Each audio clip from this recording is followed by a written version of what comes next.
Bonjour à tous. Aujourd'hui, on va parler du lore de la nouvelle extension qui a été annoncée, à savoir Dragonfly. Alors, pour commencer, nous allons nous remettre dans le contexte et parler de l'histoire des dragons. Donc, les dragons étaient à la base des élémentaires. Ils ont ensuite évolué pour devenir des proto-dragons dans l'Azeroth pré-Empire Noir. Le plus connu des proto-dragons est Galakrond, qui serait devenu fou suite à la suite des expériences que le gardien Tyr aurait fait sur lui. En devenant fou, il se met à dévorer ses congénères et les autres proto-dragons. Cela aura pour conséquence de transformer les autres proto-dragons en dragons morts-vivants. Pour arrêter Galakrond, Tyr fait appel à 5 proto-dragons qui sont Alexstrasza, Ysera, Malygos, Nectarion et Nosdormu. En récompense de leur victoire contre Galakrond, le gardien Tyr va faire appel à d'autres gardiens titaniques afin d'insuffler des pouvoirs à ces 5 proto-dragons. Ces 5 proto-dragons deviendront par la suite des aspects draconiques et ils auront chacun un rôle bien défini. Alexstrasza deviendra la lieuse de vie et la reine des dragons. Sa sœur Ysera sera liée à la nature et au rêve d'Emerald, qui est la version onirique d'Azeroth. Malygos sera lié à la magie et aux lignes telluriques. Nectarion sera lié à la terre et Nosdormu sera lié au temps et aux différentes lignes temporelles. Bien plus tard, durant l'extension Cataclysme, Nectarion sera devenu fou suite au murmure des dieux très anciens et se fera renommer Eldemort. Celui-ci se fera tuer par les autres aspects draconiques qui auront sacrifié leur pouvoir pour le vaincre. Ensuite, nous allons parler des zones de Dragonflight qui sont les îles aux dragons.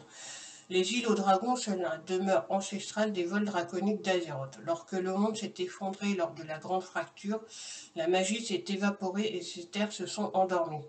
Alors que les îles aux dragons se réveillent, des vieilles querelles et des vieilles menaces longtemps endormies font de même.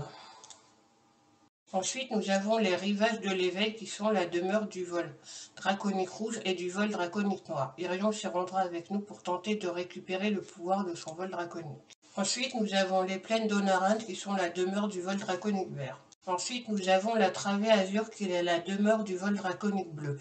Kalecgos y recherchera des archives sur Sindragosa, la compagne de Malygos, l'ancien aspect du vol bleu. Ensuite, nous avons Taldrassus, la demeure du vol du bronze et également la capitale de l'extension.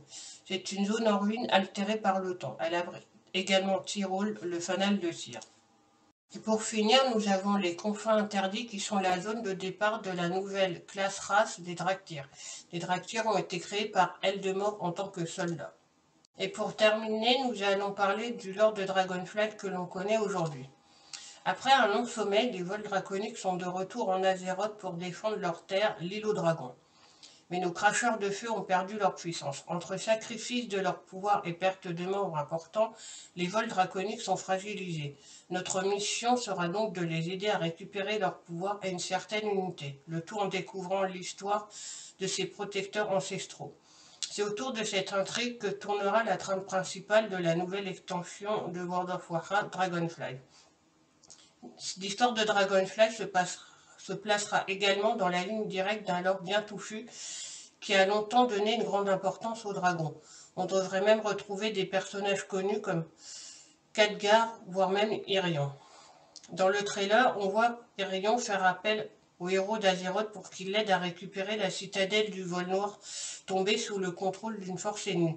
Même si nous ne connaissons pas le nom de l'antagoniste de cette extension, Blizzard nous assure que Dragonflight marquera également le retour d'un très vieil ennemi.